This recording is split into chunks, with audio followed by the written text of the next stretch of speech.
Meanwhile, Moses was shepherding the flock of his father-in-law Jethro, the priest of Midian. He led the flock to the far side of the wilderness and came to Horeb, the mountain of God. Then the angel of the Lord appeared to him in a flame of fire within the bush. As Moses looked, he saw that the bush was on fire, but was not consumed. So Moses thought, I must go over and look at this remarkable sight. Why isn't the bush burning up? When the Lord saw that he had gone over to look, God called out to him from the bush, Moses, Moses. Here I am, he answered. Do not come closer, he said. Remove the sandals from your feet, for the place where you are standing is holy ground. Then he continued, I am the God of your father, the God of Abraham, the God of Isaac, and the God of Jacob. Moses hid his face because he was afraid to look at God. Then the Lord said, I have observed the misery of my people in Egypt, and have heard them crying out because of their oppressors, and I know about their sufferings. I have come down to rescue them from the power of the Egyptians, and to bring them from that land to a good and spacious land, a land flowing with milk and honey, the territory of the Canaanites, Hittites, Amorites, Perizzites, Hivites, and Jebusites. The Israelites' cry for help has come to me, and I have also seen the way the Egyptians are oppressing them. Therefore go, I am sending you to Pharaoh, so that you may lead my people, the Israelites, out of Egypt. But Moses asked God, Who am I that I should go to Pharaoh, and that I should bring the Israelites out of Egypt? He answered, I will certainly be with you, and this will be the sign to you that I have sent you.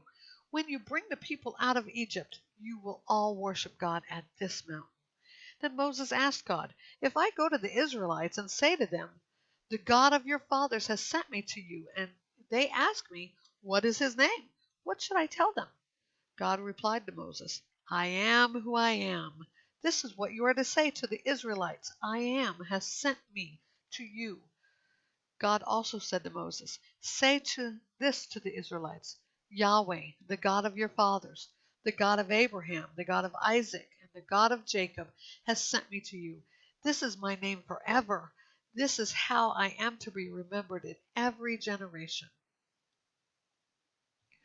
Go and assemble the elders of Israel and say to them, Yahweh, the God of your fathers, the God of Abraham, Isaac, and Jacob, has appeared to me and said, I have paid close attention to you and to what has been done to you in Egypt. And I have promised you that I will bring you up from the misery of Egypt to the land of the Canaanites, Hittites, Amorites, Perizzites, Hivites, and Jebusites, a land flowing with milk and honey. They will listen to what you say.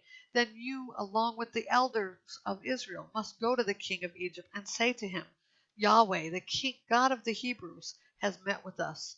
Now please let us go on a 3-day trip to the wilderness so that we may sacrifice to Yahweh our God.